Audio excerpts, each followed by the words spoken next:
strategy should be to be competitive in terms of cost of doing business. So tax incentives are very essential. So in our case, we give customers incentives based on specific industry demands. But what's the corporate tax? It's about 26%.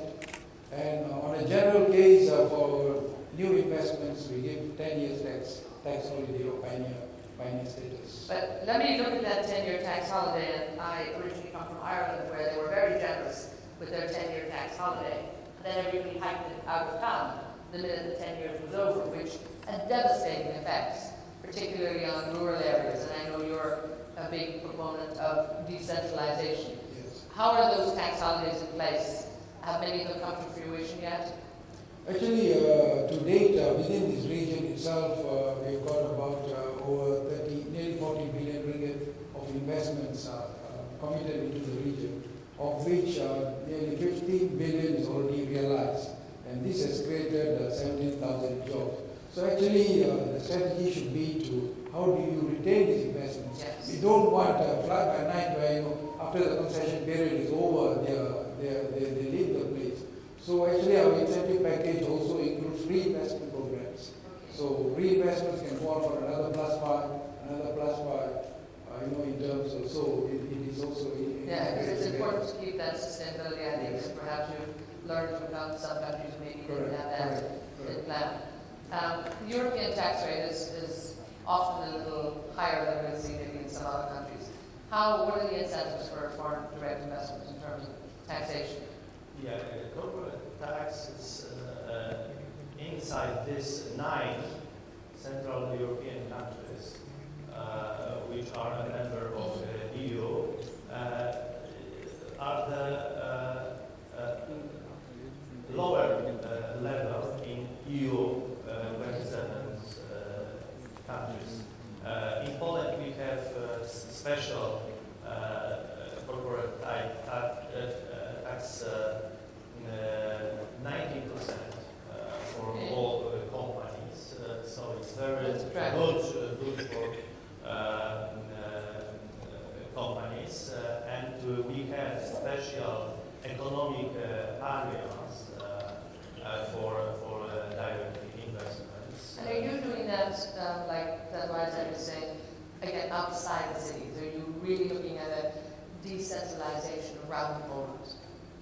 Yeah, this special economic area, there are inside cities, but near, because it is very important to use these people from cities, from high schools, good educated, hard working, very ambitious. So we have very good solutions for direct investments. So within the last 5 years in Poland, we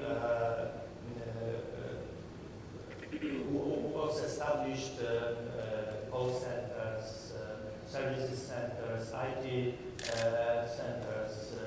I think that we have first place in European countries.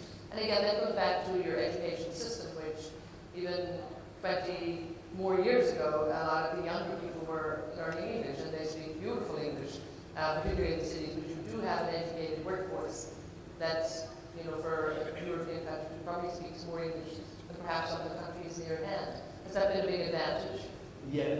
I think that it is our solution for direct investments. So my English is not very good because I was started when I was 14, but young people, all Polish young people speak English very well. So it is good for foreign investors, and I think that this call centers and services centers, which are created in Poland, global company created in Poland, established in Poland, it is because the Polish young people graduated economics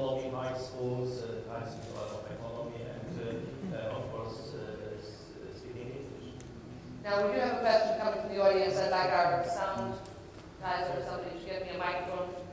Please, we can have a microphone right down here in the front. And while we're waiting for that microphone, you've been speaking English in Cyprus a long time. Except perhaps over in, you have one bit of a problem that I noticed when I was in Cyprus, and it's still there. In fact, it's been there for a long time. The fact that while it's a wonderful idyllic location, it is a divided island. Yes. Tell us a little bit, I mean, is that impacting foreign direct investment? And sir, please just give us a minute and then I'll come to you after this. Well, when Cyprus joined the European Union, of course, that helped the inflow of foreign investment into Cyprus. Regarding specifically the problem that we are mentioning, there are currently negotiations that are going on with the president and the leader of the other side, and we are hopeful that a solution, will be found at some point, because it cannot keep going on like this.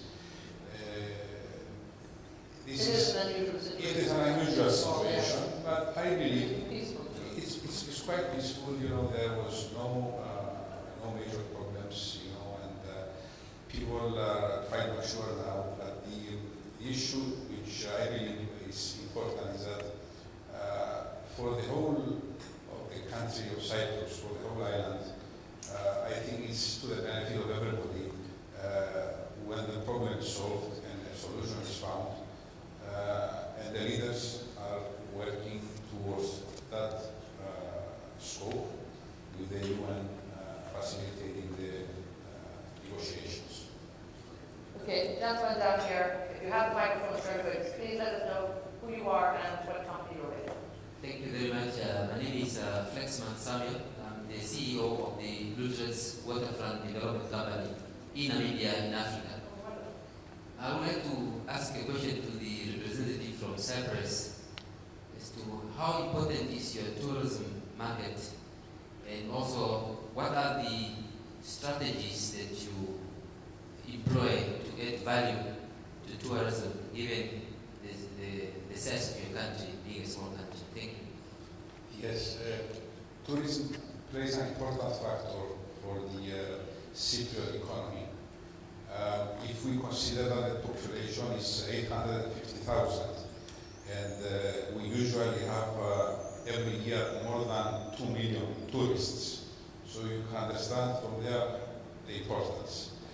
As far as the strategies that are being followed, if we go back in history, Cyprus used to be a British colony. A lot of British people were stationed in Cyprus. A lot of business was done with the UK, and is also part of the British Commonwealth.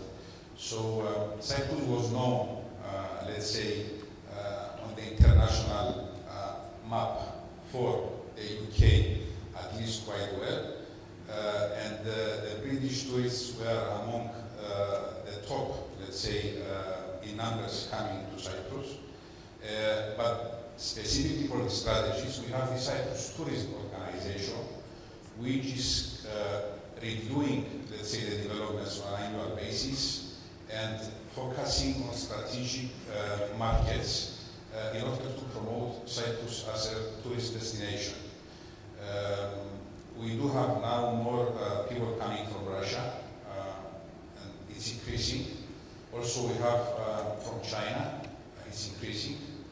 And there is, let's say, a potential to have more tourism coming to Cyprus. But specifically, if you need more information, I can revert you to the right person at the Cyprus Tourism Organization that can help you also, have your questions answered and give you also some opinion. And it is a fabulous place to go. I can speak for them. But I can also speak for Poland, a wonderful place to go. And I'm heading to Malaysia, I promise. But if I can put that question to both of you as well, because I think everybody looking in terms of foreign direct investment, tourism is certainly now on the map for every country. And if it's not, I think we're all missing something. And it may be wonderful beaches in Cyprus, but it's, perhaps more historical than Poland. But I know there's a few lovely beaches there, but only in the summer. And again, in Malaysia, to a different type of tourism. What kind of tourism clientele are you bringing in, and what's the knock-on effect in terms of foreign direct investment? Actually, tourism is a very important component in the overall economic strategy. Traditionally, Malaysia was looking at agriculture, it was an agriculture-based economy. But now the service sector has become a significant portion of our GDP. 59% of is in the service sector. That's our target for 2050. And today, it's 56%, 2010 service sector. So tourism is an integral component. And Malaysia is actually resource-rich in terms of tourism resources. Pristine beaches, beautiful islands, fine ecotourism packages. So if you come to any one of our tourism destinations, you have these three experiences in one. So that is how we market the tourism component. Of course, the ASEAN market is actually our principal tourist arrivals, but we have got significant tourist arrivals from the Middle East. Middle East, the honeymooners. We have a lot of young couples coming to Malaysia for their honeymoon, and that is an area that we like to also concentrate on. And of course, the Koreans, the Japanese, the Chinese, they are also significant tourist guests in our country. And also people with more disposable income to Europe. Yeah. Are you finding that the average spend is increasing? Definitely, it's increasing not only in terms of accommodation, but also the food, the beverage, the shopping. Shopping is another important area. And for our Middle East guests, they look at electronics and other household items. So tourism is actually a significant component of any economic development in any country. How important has tourism been, Casimir, for you and Poland? I think that all countries the same solution for tourism, and we Poland as Baltic Sea, so it's very good area for spring and for summer. And of course, Poland is a big country, so we have mountains. So it's very, yes, it's very good solution for winter. And we have a lot of lakes. You said before this part that was in Mikołajki. It's absolutely beautiful place. In Poland, and we have lakes like this. And the growth in that area must be huge because it was perhaps underdeveloped for so many years. The growth potential. I think that today Baltic Sea and mountains, and of course very old towns like Kraków or Poznań or Wrocław, and modern our city Warsaw. So after when we improve our infrastructure, I think that these small towns and villages like Mikołajki, like these lakes, will be very good for. More accessible. I remember that journey. It was a tough journey. Sadly, we're having to wrap this up because we're running behind time. But I'll just take a few last words from you all on just the challenges that are out there. We're seeing some life coming back into the economy, but in many ways, when you look at the big scale out there of foreign direct investment, it's a bit of a beauty parade for every country. And good money will only go after good projects, and indeed you're all competing with each other. There's probably a fund of money out there that might be looking right now at Malaysia, at Poland, at Cyprus. So where are the big challenges? What are you going to do to try and get some of that money? In 30 seconds. Yes, in 30 seconds. Well, each one of us, I think, and specifically from Cyprus, example experience, we have to focus on our strategic strengths. Cyprus has the lowest corporate tax in the EU, which is 10%. It has a very good lifestyle for people to live there. It has beautiful clean beaches for tourism. It has a very vibrant financial services industry, and it's a shipping center. At the same time, there is a lot of talk about energy now. Yes, it's going to be the new gas capital of the world. Well, Africa talk. Well, it's premature to say that, but I think the important thing for attracting FDI is to focus on our strategic strengths and nurture and make them even better, and then promote our countries to countries which are in need of those needs that we can offer. And a great location, of course. And a great location, as Cyprus is in the crossroads of three continents, Europe, Asia, and Africa. We are very close to the Middle East, and we are also a member of the European Union. Some people say you are Middle East, some people say you are Europeans, and some people are confused and ask, what are you, Europeans or Middle East? We say we are in the middle of both worlds. The best of both worlds, indeed. So, good luck. How, in Poland, what are the big challenges there? How are you going to get some of that very contested foreign direct investment money? I don't, I'm afraid about direct investment in Poland because, you know, we are member of EU. Secondly, we geographically we are between Germany and Russia and in center of Europe. Thirdly, we have people and we have money, we have funds. So we have absolutely wonderful market for direct investment. I'll leave the final word with you. Competition for foreign direct investments between developed countries. Developed countries also looking for foreign direct investments. Developing countries also looking for foreign direct. So we have to see what is our unique selling positions within each of our countries. And other important thing is we need to strengthen trade and economic cooperation. For example, within WTO, then you've got ASEAN, you've got APEC, OIC. So there is this, avenues that is available for us to strengthen the relationship between countries, and we can get favorable domestic inputs into the country as well in terms of new investments.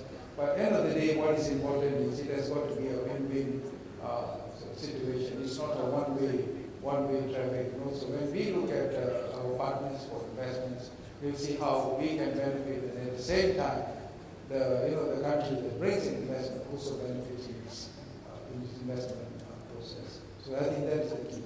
Indeed, you want to be giving a fair return on investment to the investors out there, but at the same time making sure that it's very much to the advantage of the country, the real situation.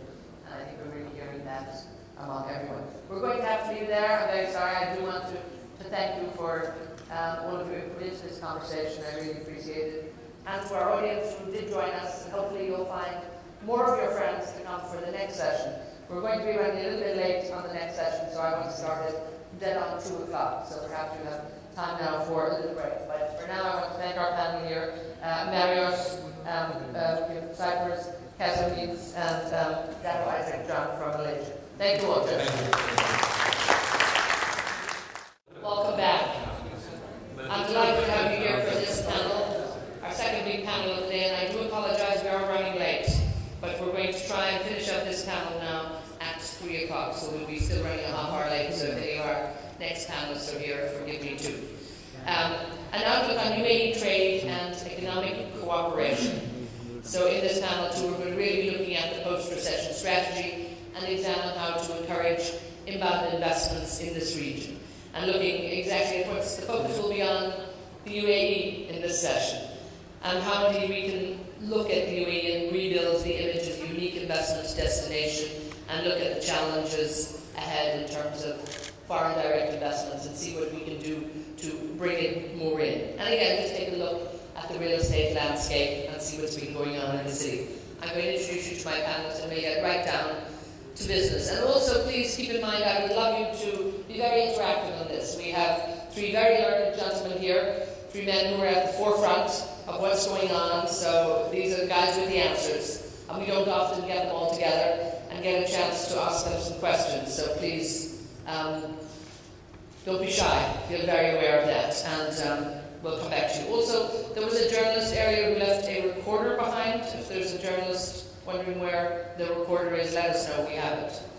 Now, here we are to the outlook for the UAE trade and economic cooperation. And I'd like to introduce you quickly to our panel. Hans Farthers, to wait for me, the Executive Director of the Member Services of the Abu Dhabi Chamber of Commerce. Please welcome Mohammed Ahmed Al Nuaimi. I need that afternoon energy from you. From RERA, we're very, very happy to have here the Chief Executive Officer, Marwan bin Khalaifa. And from the Foreign Investment Office in Dubai, the Chief Executive Officer, Fahad Al-Gargawi. Fahad, thank you so much. Indeed, thank you to you all here. Now, if I might actually start with you, Mohammed, if I may. There's a lot of people, and we heard this morning of people actually talking about it, and nobody seems to want to address it really, but the region at the moment, there's a little difficulty going on here. And just when investors are looking at the region, they may be just sitting tight at the moment and not willing to actually spend their money. How has the geopolitical situation in the region impacted what's going on? I'm not going to ask you regionally because you're looking at the city here and into Dubai, particularly in Abu Dhabi. What's been happening here? Well, first of all, I have to say UAE in general and the investment has been done for the last 15, 20 years, building the country and setting up the infrastructure. Besides that, the security and stability of the country and the laws and regulations that govern the whole operation in the business. Now, we know that there is a lot of terrorists going on in the Gulf or the Arab world, political instability, and for sure, I mean, whenever you have these kind of things, businessmen and companies, especially the foreign companies, they are looking for stable place, a place where they want to be sure that in a country where they can do business. So what we have seen lately, over the last 6 months, there's shift in foreign companies moving from some of the countries where they are developing, or the Africa, Egypt, Libya, and others. Because they are trying to set up, they want to be present in the Middle East and in the Gulf, and they are looking for stable place. So that's what we have seen through the number that we are getting, from the registration that we are getting from the companies. A lot of companies are. Is that not a danger there that's maybe short term, or are you hoping they come here, you'll convince them they love it so much, and they'll stay? Usually, when we come for a foreign company, they come if they stay. That's from this. It's not the first time, but this is the major disturbance going on. So we have seen a lot of companies that come here. One of the surprising things, I was in Germany this 3 weeks ago in the exhibition, and a lot of people, skilled people, they are coming here asking to move even to the UAE. So we're getting a lot of skilled personnel moving here, and also I think, I don't have the number, but maybe the central bank can also give us some statistics on the capital, which has been moved from some of these countries to the UAE. So we are seeing there's a shift to UAE, and UAE is benefiting in some way. But Fahad, the UAE, would you say, has already had, it's had at first the leader start really in a way here. They've been putting the groundwork in for a lot of years, and despite any disturbance in the region, there's still, people can look at the figures that are happening here. They can look at some of the reports we saw, an economic progress report from P.K. Kearney from Bain & Company, some independent reports looking at the stability in this region here. And has that longevity and the fact that Dubai and the UAE got started well in advance, is that the fundamentals of what's attracting business? I think looking at business globally, look at the stable economic place that has a long view within the economic development plans and strategy. And that has been set with the UAE for many decades. The UAE have been very well known to be a very open market, long before any WTO or Doha negotiation had been happening. And this was the essence of the country, stabilizing its its vision, its economic development within the same. And that attracted, for many years, as my colleague was saying, many investments from different parts of the world. Given this point and looking at which economy within